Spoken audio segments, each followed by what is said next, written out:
Perkenalkan, nama saya Steven Aprilian Jubilatesian dengan NIM 250801049. Di sini saya akan memaparkan materi pembelajaran eh, berhubungan dengan termodinamika dengan judul Penerapan Termodinamika pada Pembangkit Listrik Tenaga Uap atau PLTU.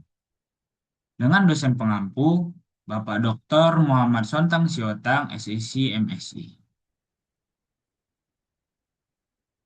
Nah, latar belakang saya mengambil materi ini yaitu PLTU bekerja dengan memanfaatkan energi panas hasil pembakaran bahan bakar untuk menghasilkan uap bertekanan tinggi yang digunakan untuk memutar turbin dan menghasilkan listrik. Dalam proses tersebut, terdapat berbagai konsep termodinamika yang berperan, seperti perpindahan kalor, konversi energi, kerja sistem, serta efisiensi energi. Oleh karena itu, PLTU menjadi salah satu contoh nyata penerapan ilmu termodinamika dalam kehidupan sehari-hari dan dunia industri. Nah, adapun tujuan pembelajaran dari materi ini, yang pertama yaitu menjelaskan konsep dasar termodinamika yang diterapkan pada sistem pembangkit listrik tenaga uap atau PLTU.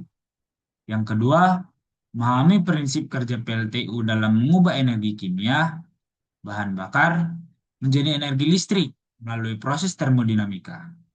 Yang ketiga, menganalisis siklus Rankine sebagai siklus termodinamika yang digunakan dalam operasi PLTU. Yang keempat, mengevaluasi faktor-faktor yang mempengaruhi efisiensi PLTU, termasuk kehilangan energi dan pemanfaatan teknologi peningkatan efisiensi. Nah, sebelumnya, kita harus mengetahui apa itu termodinamika.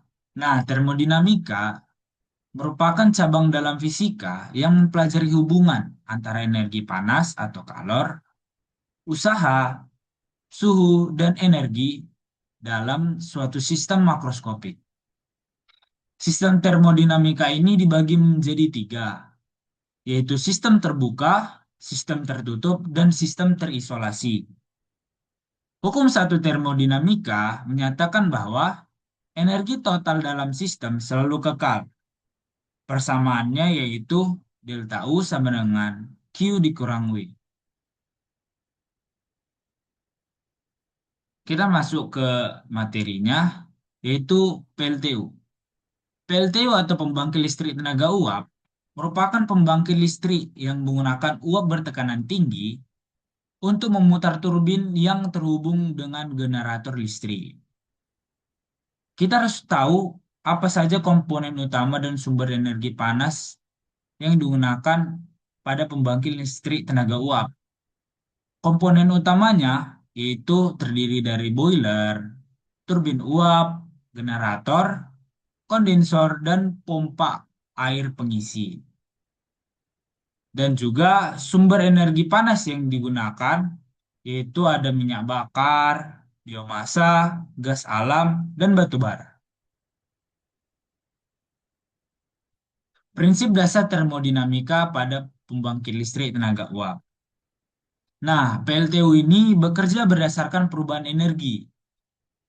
Awalnya energi kimia berubah menjadi energi panas. Energi panas ini dikonversi lagi menjadi energi mekanik yang menghasilkan energi listrik. Prosesnya yaitu bahan bakar dibakar di boiler. Nah, panasnya itu digunakan untuk mengubah air menjadi uap. Uap tersebut memutar turbin. Turbin ini yang menggerakkan generator. Nah, generator inilah yang menghasilkan energi listrik. Prinsip ini merupakan penerapan langsung dalam hukum pertama termodinamika, yaitu konservasi energi. Siklus Rankine pada pembangkit listrik tenaga uap. Adapun beberapa tahapan siklus Rankine pada pembangkit listrik tenaga uap, yaitu yang pertama ada kompresi air oleh pompa, lalu dilanjutkan oleh pemanasan air dalam boiler, Setelah itu ekspansi uap pada turbin. Dan yang terakhir ada kondensasi uap dalam kondensor. Adapun tujuan siklus Rankine ini, yang pertama itu untuk mengubah energi panas menjadi energi mekanik secara efisien. Yang kedua, memaksimalkan energi yang dapat dimanfaatkan. Nah, berikutlah diagram alir kerja pada pembangkit listrik tenaga uap. Pertama itu ada boiler. Nah, di boiler ini sebelumnya kita sudah tahu bahan bakar atau sumber energi panas yang akan digunakan. Contohnya tadi ada batu bara, gas, dan minyak. Nah, bahan bakar itu lah yang digunakan untuk memanaskan eh, atau membuat uap. Nah, prosesnya yang pertama itu boiler. Boiler ini tempat terjadinya pembakaran bahan bakar tersebut, yaitu gas alam, batu bara, atau minyak bakar tadi. Nah, bahan bakar di boiler ini digunakan untuk memanaskan air hingga menjadi uap bertekanan tinggi.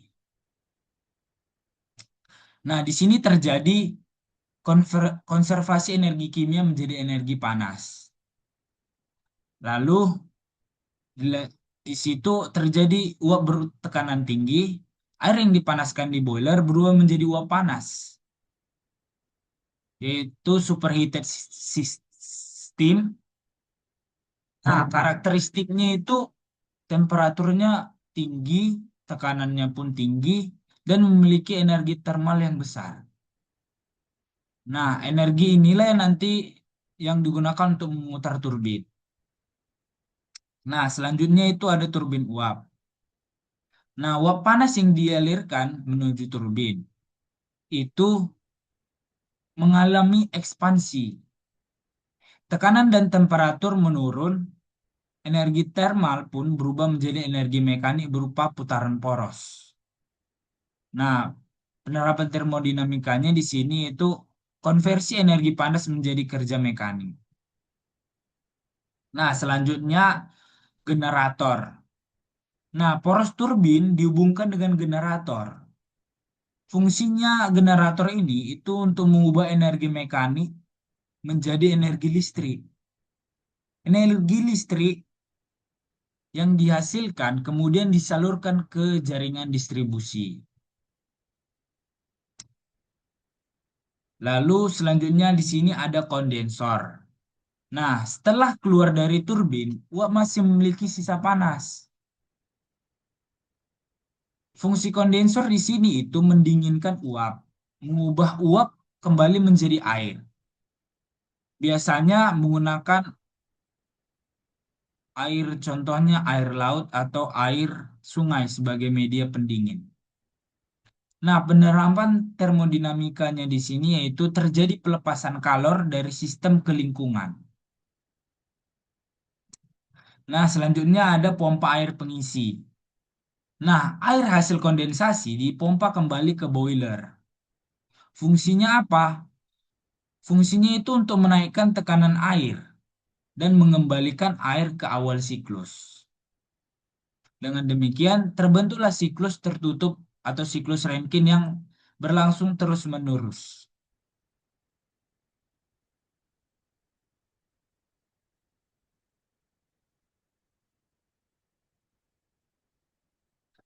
Selanjutnya, penerapan hukum pertama dan kedua termodinamika pada pembangkit listrik tenaga uap. Hukum pertama termodinamika yaitu energi tidak dapat diciptakan maupun dimusnahkan, hanya dapat diubah bentuknya. Nah, pada pembangkit listrik tenaga uap, energi kimia batu bara menjadi energi panas. Energi panas diubah menjadi energi kinetik uap. Nah, energi kinetik ini diubah lagi menjadi energi mekanik turbin. Nah, energi mekanik inilah yang menjadi energi listrik. Tidak ada energi yang hilang di sini, tapi sebagian berubah menjadi kalor yang tidak dapat dimanfaatkan sepenuhnya. Nah, dari situ muncullah hukum dua termodinamika. Tidak semua energi panas dapat diubah menjadi kerja. Pada pembangkit listrik tenaga uap, sebagian panas itu terbuang ke lingkungan melalui kondensor. Selalu terdapat kerugian energi akibat gesekan dan perpindahan panas. Nah, akibatnya efisiensi pembangkit listrik tenaga uap tidak pernah mencapai 100%. Akibatnya itu dibutuhkan sistem yang mampu meminimalkan kehilangan energi.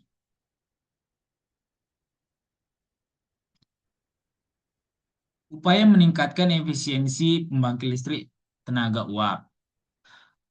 Ada beberapa metode yang digunakan untuk meningkatkan efisiensi pembangkit listrik tenaga uap. Yang pertama itu ada superheater.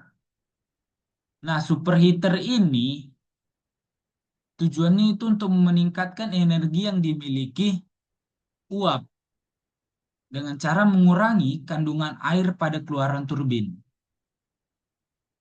sehingga meningkatkan kerja turbin dan dampak terhadap efisiensinya itu semakin tinggi temperatur uap yang masuk, semakin besar juga energi yang dapat diubah menjadi energi mekanik, sehingga efisiensi pembangkit meningkat. Lalu ada reheater. Nah, cara kerjanya di sini, setelah mengalami ekspansi pada turbin tekanan tinggi, uap dialirkan kembali ke boiler untuk dipanaskan ulang sebelum masuk ke turbin berikutnya. Nah, tujuannya apa? Untuk mengembalikan energi panas yang berkurang selama ekspansi. Selain itu, metode ini juga digunakan untuk menjaga kualitas uap agar tetap kering, sehingga mengurangi kerusakan sudut turbin akibat tetesan air. Dampak efisiensinya itu, energi yang dihasilkan turbin menjadi lebih besar karena uap mengalami dua kali proses pemanasan. Lalu yang ketiga itu ada regeneratif feed water heater. Nah, cara kerjanya itu sebagian uap dari turbin diambil dan digunakan untuk memanaskan air umpan sebelum masuk ke boiler. Tujuannya untuk mengurangi kebutuhan panas dari boiler dengan memanfaatkan panas yang sebelumnya terbuang. Nah, dampaknya terhadap efisiensi itu, boiler tidak perlu bekerja terlalu keras karena air yang masuk sudah memiliki temperatur yang lebih tinggi. Yang keempat itu ada insulasi thermal. Nah, cara kerjanya itu pipa, boiler, dan peralatan pembangkit dilapisi material isolasi isolasi thermal. Tujuannya itu untuk mengurangi panas yang terbuang ke lingkungan. Selain itu, untuk menjaga temperatur fluida kerja tetap tinggi. Nah, dampaknya terhadap efisiensi yaitu energi panas lebih banyak dimanfaatkan untuk menghasilkan listrik daripada hilang ke lingkungan.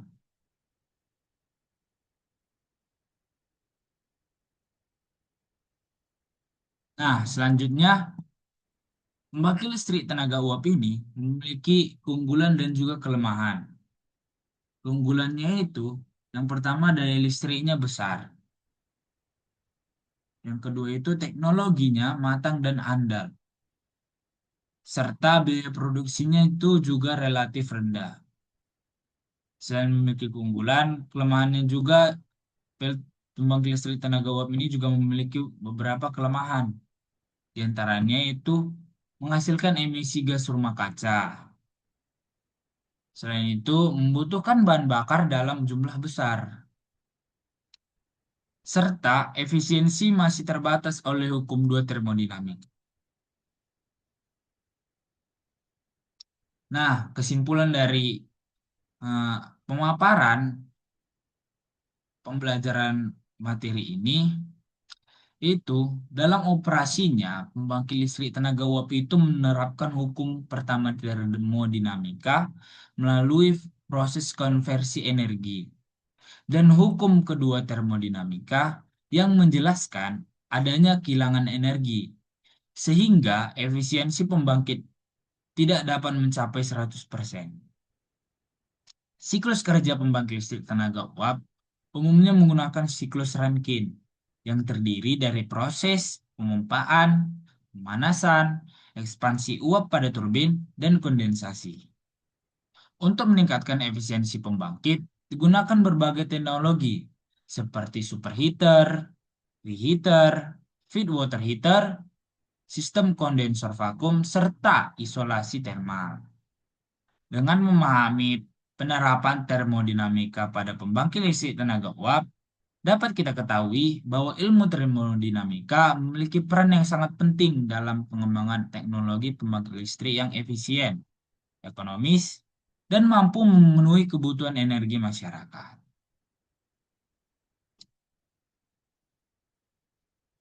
Baiklah, sekianlah pemaparan materi pembelajaran mengenai termodinamika. Semoga pemaparan materi saya ini dapat berguna bagi kita semua. Akhir kata, saya ucapkan terima kasih.